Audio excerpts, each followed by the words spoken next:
Hello and welcome back to Razor Gaming and more wild things you didn't know. We're back again to talk about more weird, useful, or just interesting details that are often lesser known. And as usual, these finds come from a mix of ourselves, social media, and the comments on these very videos. So we'll be referencing the source whenever possible, as usual. So with that said, let's get into it. We kick today's episode off with something that's pretty insane, thanks to one comment on the last video by the user KOK6885. Last time we talked about the idea of being able to instantly reset your mantle, and for something really potent like corrupted mantle, obviously that's going to be really strong. The idea was you could take a mantle to the training room and it would refresh the cooldown, allowing you to instantly bring it back without having to mess around with like mantle reset skills or anything like that. But it just didn't work. So it was KOK that let us know there's actually a simple thing you need to do to make it work. So let's put on the corrupted mantle and put it on cooldown. So it's active, we've taken it off, and as you can see, it's on the full 10-minute cooldown. So what we're going to do is we're going to pull up the map and go to the training area. While you're in the training area, the mantles have like infinite cooldown, or they've got no cooldown, so you're able to put them back on straight away. As you can see, even though it's not been 10 minutes but like 5 seconds, it's available. But as soon as I leave this area, no matter what way I do it, like if I exit there or use the world map or even go on a quest directly from Alma now, the mantle will just go back to being on cooldown. So all you actually need to do is go to the training area the first time, and then now we're in the training area right now, you open up the map and teleport to the training area a second time. For some reason, this seems to refresh the mantle, like it catches whatever cooldown it was on in the last area I'm in. And now that I'm in the training area again, it saw that it wasn't on cooldown. And so as I leave the training area, whatever way you want to do this, the mantle is shockingly off cooldown. I can hardly believe this works, and I can't imagine this is going to stay in the game forever. But let me just show you again. So let's use the mantle, take it off, it's on cooldown 10 minutes. We're going to pull up the map, go to the training area, and go in the first time. Then now we're in there, we pull up the map and go to the training area a second time, and then we can go wherever we want. So let's go back to the original place we're at. And just like that, we're back in the iceshard cliffs, the mantle's off cooldown, I can immediately use it again. That's kind of crazy, an incredibly useful thing to know. It definitely makes me wonder whether that's going to survive in update 1 or in the future, so maybe make use of it while you still can. Next up, a pretty cute detail to do with woodwards, and actually Rove in particular. If you come to the woodward's main hideout, there's these strange hanging plants in the area. I never knew what they were, but you kind of just pass by them. And there's smaller ones, bigger ones as well. If you actually stop and look around the Scarlet Forest in general, you'll find that there's actually a bunch of these in all kinds of locations, secret and hidden away. When I first saw those in the open world in some hidden locations, I figured they were some sort of special plant or fruit or something like that. But it wasn't until I saw this post on Reddit by the Reddit user VAERJO, who highlights that they're actually a leaf cocoon made for woodwards to sleep in. As you can see, they literally crawl into them at night. So if you find one of these special beds around the Scarlet Forest, at night you might just find a woodward in there, which is a really cute little detail. They're kind of like hammocks for the woodwards, but made from the leaves that I guess they found here in the Scarlet Forest. It's a random cute detail, but there's more to it here than you might think. Because if you pull up the map and look at the iceshard cliffs, different monsters show up at different times of the day, right? And right now, there isn't one, but Nerzilla can obviously show up in the iceshard cliffs. If there's a Nerzilla in the iceshard cliff then, it's possible to find Rove once again trapped in a web, and he's talking to himself in that weird way that he does in the first sort of cinematic introduction, the first time you meet Rove and deal with Nerzilla. And he's actually interactable. Ultimately, he is trapped, and if you aim at him and pull him out of there, he's very grateful. He'll say so with the conversation he has with you before he just runs off. But he also leaves you a little reward. The first time I did this, that reward was actually a wyverian coin, so not too bad at all. In this case though, it was cooking supplies, some eastern honey. So if you see him, it's actually well worth it just to quickly free him. It takes 2 seconds, and then you might get something useful for cooking or otherwise. So yes, if you see Nerzilla's on the map, and you're willing to take the second to go to the Nerzilla cave, you'll probably find Rove stuck up there again. But that Reddit post that brought up the whole woodward beds thing, one of my favorite comments on that was the fact that Rove is surprisingly calm while he's up there webbed up. And they speculated that it's because it's kind of like sleeping in the old woodward beds that he doesn't seem to have access to here in the iceshard cliffs. So maybe it's surprisingly relaxing for him. Next up, I want to talk about Zoh Shia and the special fulgurite or Wilk fulgurite mine attack that it has during the fight. This is something that caught me out and seems to have caught out a lot of people, and so I think it's going to start to come up a lot in Update 1 when we're fighting Zoh Shia for real. It's probably going to be a very deadly attack. There's quite a lot of interesting details around these fulgurite crystals. How they actually work is surprisingly interesting. For the Zoh Shia version of it, right? In the middle of that fight, the idea is that it's spreading all of these fulgurite crystals around, and they're going to explode in that lightning style dragon attack. It's kind of a trick or a bait because you think you're going to hide behind these for some sort of big explosion from the monster like we see with different attacks, even with dahaad. The reality is you actually want to break these, probably with a physical attack or something, and then it no longer works as a bomb that you're next to anymore. Understanding that move properly then for the high rank version is probably going to be very important. But there's actually some more interesting details about it beyond just that. And this was highlighted in the comments of our videos. Actually by quite a few people. If you're fighting a guardian, you get the kind of smaller wilt fulgurite generation in the middle of the fight. And as you probably know, they seem to explode in damage after a little while. They essentially harness elements, and as soon as they do that, they trigger like a bomb. So they blow up in all kinds of elemental explosions. Like the one with Odo here. As he does dragon attacks, that triggers the dragon explosion of the Wilk crystal. However, any other element would work on this thing to have it explode in a different elemental explosion. But did you know you could intentionally blow them up yourself by using your own elements? And you can do that with pods. There's a bunch of different kinds around, say, the environment here in this locale. So I just grab ones that generate like a fire pod, and in this case it explodes in a fire explosion, dealing over 150 damage in this case. Working actually as a little bit of an extra bit of DPS, surprisingly good DPS, in the middle of a fight with any guardian should you make use of this.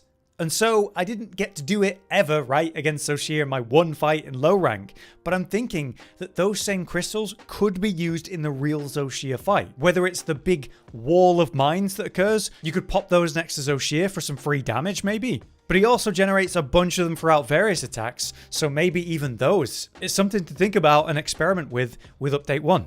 Alright, last time I showed some cool tricks you can do with dahaad and his super attack. This huge explosion you don't want to get hit by. So you can deal with it in a few ways, like perfectly iframing it with your demon dodges or discerning dodges with the bow, maybe a longsword counter, or a very easy as I've seen here, switch axe counter. You can also just like do a running jump and lay on the ground, or like this, use a barrel bomb to fling yourself on the floor too. But it was Muzaz670 on Reddit who highlighted the fact that you don't actually have to do any of these cool tricks. Worst case scenario, you could literally just open up the map and go to the nearby makeshift camp, which brings you out of range of the attack for you to just run back over no problem. And even here in this scenario, you can restock and it's not going to be an issue. This is crazy to me because there's an item called the Farcaster, which is craftable. The idea is that you instantly use this item that brings you out of the fight, taking you to the nearby camp. You would use this in old Monster Hunter games to evade situations like this when you're just in a dire spot. The fact that you can just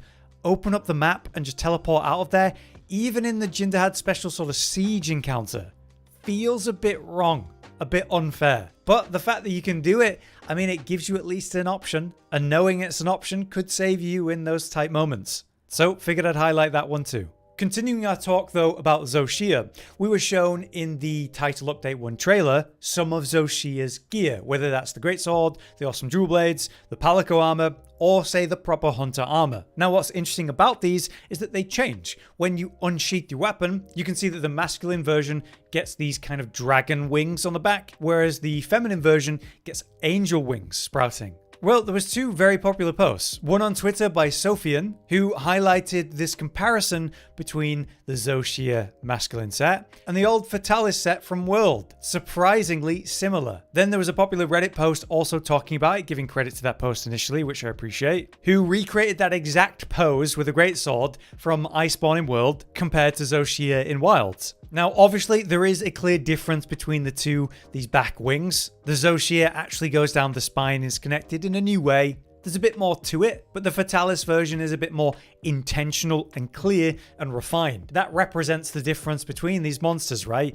Fatalis is Fatalis, whereas Zoh Shia is like this combination of all kinds of monsters, a man-made weapon of the most deadly stuff they could find, right? So while Fatalis' version is a lot clearer and cleaner, you can see that the Zoh Shia version is just this combination of stuff and is much less refined and clear, and I really like that difference. Obviously, there are many Fatalis comparisons you can make between Zoh Shia and Fatalis. Various movesets, even different kinds of Fatalis movesets have been brought to Zoh Shia, which is interesting. But I really like that sort of reflection of it in the armor set. Okay, next up, I want to show you a classic concept that's being shown in different awesome clips lately with the full release of Wilds. Dual Blades has an awesome focus strike, which has you leap up into the air and swing around the target with a rope, and then you fly in and do the whole spine spin. Super cool. We saw in the beta, the first beta, a funny clip with Ray Dow, where Ray Dow was trying to fly away, and then someone tried to do this focus strike, connected to them, and flew off with them. Well, it turns out there's some funky stuff you can do at launch with different targets with that very same concept. Like this clip by Zan Cannon, who, while in the iceshard cliffs against gore magala, Gore decides, I'm out of here, and jumps down from, I believe that's area 17, down to a different area. In that moment, he falls down though, and attached is this ridiculously long rope of the Dual Blades user, dragging them down and down through walls until they reach this other area where Gore is already knocked down because of the initial hit. Going through walls with that Gore is interesting, but there was another one to look at. This one was posted on Reddit by James Thursday, who was doing something similar with, of course, Duna. Duna was trying to exit the area, but just barely managed to get that focus strike in, only to be dragged under the water with Duna. And you get this kind of interesting look at the swimming animation and what that really looks like for Duna. But here we are running around underwater as if, you know, oxygen's not a problem. With lagiacrus coming back, I mean, you know, hey, look, underwater combat, guys, it's real. Funnily, the player is able to just run up the hill to get back to proper gameplay. There's no invisible walls or barriers preventing you from re-entry, which is cool. But yes, if you're interested in trying to get out of the map, I would target monsters leaving the playable area and focus strike them with some Dual Blades. Pretty crazy stuff. Next up, just a cute one. Athos is the palico of Olivia. They're both very combat experienced hunters. This little thing was just funnily posted online that Athos has a little baby pet name for Olivia that she apparently puts up with. Occasionally, Athos refers to Olivia as Livy. So at one point during the story, you'll hear this Livy line when you need to go speak with Olivia and instead you speak with Athos. But you can also overhear one conversation post-story at the Wyvria base camp where Athos is talking about your palico, which mine is called Dog, by the way, referring to Olivia as Livy again in that case. Otherwise, if you try to interact with them, you just kind of get random dialogue that doesn't show that pet name in any way. It's only sort of in passing. So I'm assuming that Athos is the only one that's allowed to call Olivia Livy. I feel like anyone else would get a punch or something. But just a cute, really subtle detail.